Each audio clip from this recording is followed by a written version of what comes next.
la terreur des arbres. Un chariot passait par la forêt, rempli de lames de cognée. Des flammes se jouaient sur leur acier poli, d'éclairs accompagnés. Les arbres, les voir au soleil rayonner, tremblaient dans leurs racines, croyant déjà sentir sur leur tronc résonner les haches assassines. Malheur, 3 fois malheur, se disaient-ils entre eux, avec de sourds murmures. L'arme des bûcherons vient de ses coups fiévreux attaquer nos ramures. Comment défendrons-nous nos rameaux familiers que le lierre festonne, nos toits verts où nichaient les oiseaux par milliers du printemps à l'automne? Qui vous abritera désormais, douce fleur, fleur charmante et douce, qu'on voyait émaillée de vos mille couleurs, le velours vert des mousses? Quand la forêt entière est près de succomber, cherchez d'autres retraites, car voici le moment où nous allons tomber, et les haches sont prêtes. Un vieux chêne leur dit alors: rassurez-vous, rassurez-vous, mes frères, si nous restons unis, que peuvent contre nous ces haches téméraires? Mes frères, nous pouvons défier, en effet, leurs lames dédaignées, si nul de nous ne veut donner le bois qui fait les manches des cognés. L'ennemi que l'on a dans soi-même est toujours le seul qu'on doive craindre.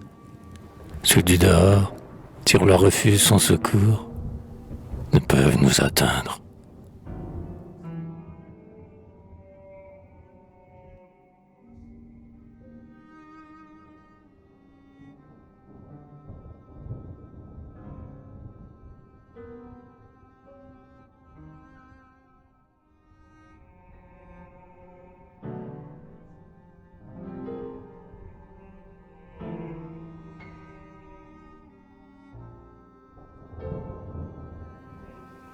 La forêt abattue. Les bûcherons avaient démoli la forêt sous leur hache fatale, et tout le peuple vert des arbres se mourait sur les mousses natales. Plus d'oiseaux qui cherchaient leurs abris désolés, ni leurs branches muettes, car tous s'étaient enfuis de leurs nids écroulés, tous ces charmants poètes. Bouleaux, frênes, ormeaux, pêle-mêle gisaient, arbres de toutes formes.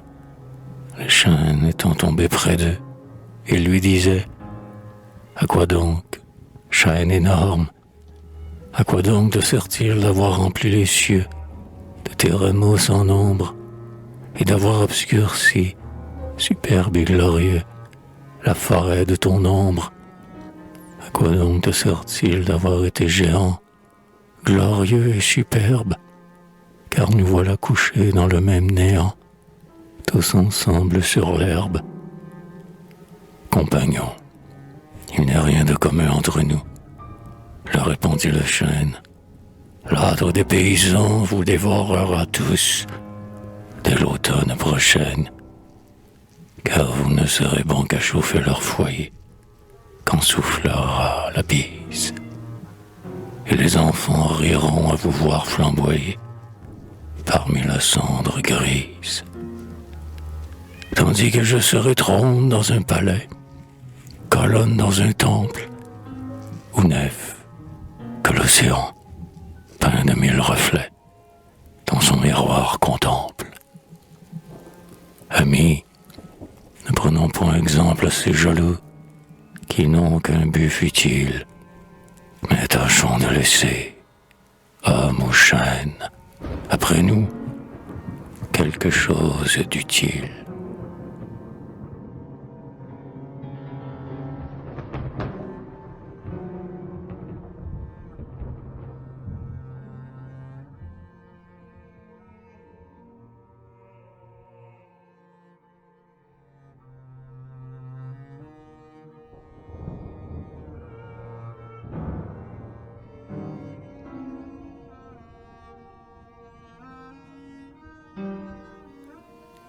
L'histoire de deux épis.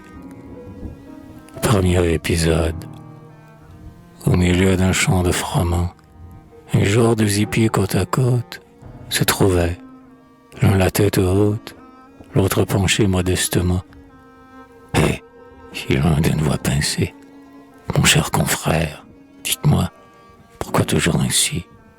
Pourquoi tenez-vous la tête baissée?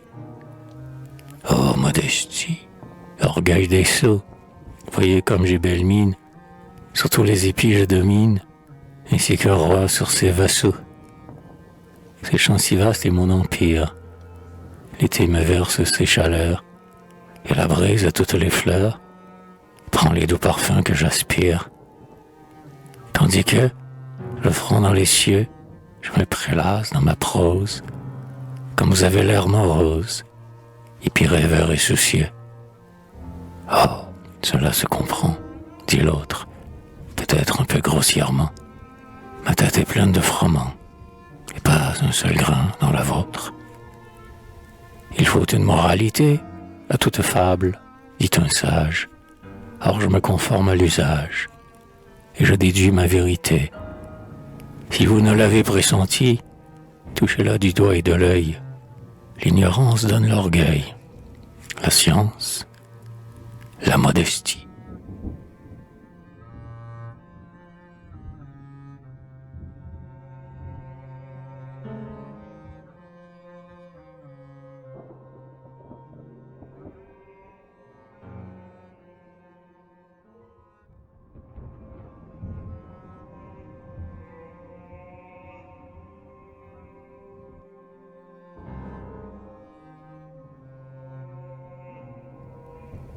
Deuxième épisode.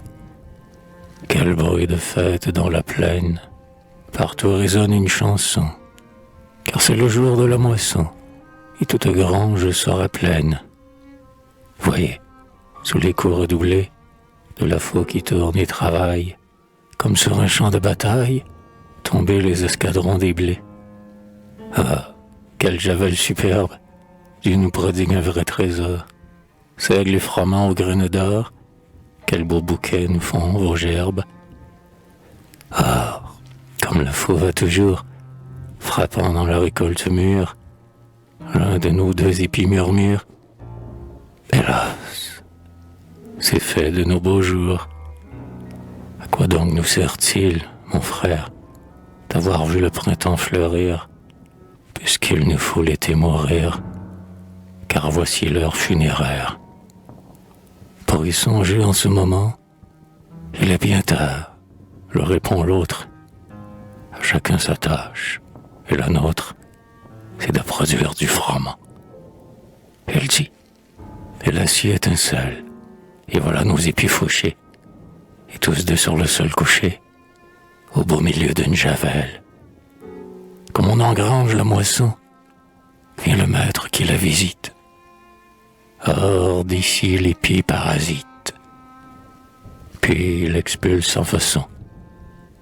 Cet apologue nous l'enseigne. L'homme utile est seul respecté, l'homme inutile est rejeté. C'est l'épi vide qu'on dédaigne.